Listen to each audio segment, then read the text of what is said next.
तर जय शिवराय मित्रांनो, मी प्रवीण परत एकदा तुमचं स्वागत करतोय मार्गस्थ या माझ्या यूट्यूब चॅनलमध्ये. तर आता आपण आहोत मच्छिंद्रगडावरती, जो सांगली जिल्ह्यामध्ये येतो. तर मच्छिंद्रगड हा सोन्याचा डोंगर म्हणून सुद्धा ओळखला जातो. तर खाली बघू शकता ही पूर्ण गाडी वाट आहे, म्हणजे कार, मोठे व्हेकल डायरेक्ट गड माथ्यापर्यंत येऊ शकतं. हे जे मंदिर आहे मच्छिंद्रनाथांचं ते गड माथ्यावरती आहे, जागृत देवस्थान आहे. त्यामुळे चढाई वगैरे असं काही नाही. मी डायरेक्ट गाडी घेऊन वरती आलोय, गाडी पार्क केली आणि इथं काही समाधी वगैरे सारखं काहीतरी आहे, अवशेष आहेत ते दाखवायचं म्हणून इथून मी चालू करतोय. राजा तुम्ही डायरेक्ट अजून थोडंसं वरती 100 मीटर वरती जाऊ शकता. ठीक आहे. तर आता आपण गडावरती काय काय गोष्टी आहेत, अवशेष शिल्लक आहेत ते बघूया. चला.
तर मित्रांनो, हा आहे मच्छिंद्रगड.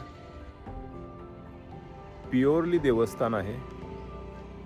तीर्थस्थान आहे मच्छिंद्रनाथांचा. वरती एकदम शांत सुंदर असं मंदिर आहे. गड जो आहे तो वेल मेंटेन तुम्ही बघू शकता. प्रॉपर कन्स्ट्रक्शन्स वगैरे सगळं आहे. राहायची सोय आहे मंदिरामध्ये. गोरक्षनाथांचं पण एक छोटंसं मंदिर आहे, तिकडे पण बसलो 5-1 मिनटं. खूप शांत वाटलं. तर ट्रेक नाही आहे, हा गड आहे पण ट्रेक नाही आहे. गाडी घेऊन तुम्ही डायरेक्ट येऊ शकता. मोठ्या गाड्यांसाठी पण पार्किंग आहे, टू व्हीलरसाठी पण पार्किंग आहे. पण जास्त जर गर्दी झाली तर पार्किंगचा प्रॉब्लेम होऊ शकतो. आणि चढ जो आहे तो खूप स्टीप आहे. म्हणजे तुम्ही जर प्रॉपर ड्रायव्हर असेल तरच घेऊन या. अदरवाईज मध्येच गाडी अडकली किंवा बंद पडली तर खूप प्रॉब्लेम आहे. ठीक आहे. तर मित्रांनो, हा गडाचा व्हिडिओ तुम्हाला कसा वाटला हे मला नक्की कळवा कमेंटमध्ये. आणि जर तुम्हाला आवडला असेल तर लाईक करा आणि शेअर करा व्हिडिओ तुमच्या मित्रांच्या बरोबर, परिवाराबरोबर, ओळखीच्या लोकांच्या बरोबर, जेणेकरून असेच गड किल्ल्यांचे आणि सिनरी तर तुम्ही बघितलीच गडावरून दिसणारी, तर अशा सिनिक डेस्टिनेशनचे तुम्हाला व्हिडिओ मिळत जातील. ठीक आहे. तर आता पुढचा गड मला माहीत नाही होईल आजच्या दिवसातला, पण ॲटलिस्ट गडाच्या पायथ्याजवळ वगैरे जाऊन मुक्कामाचं काहीतरी बघायला लागेल. ठीक आहे. तर बघूया. तर नंतर भेटू आपण अशाच एखाद्या मस्त गडावरती, भन्नाट लोकेशनवरती. तोपर्यंत तुम्ही काळजी घ्या. चला, धन्यवाद.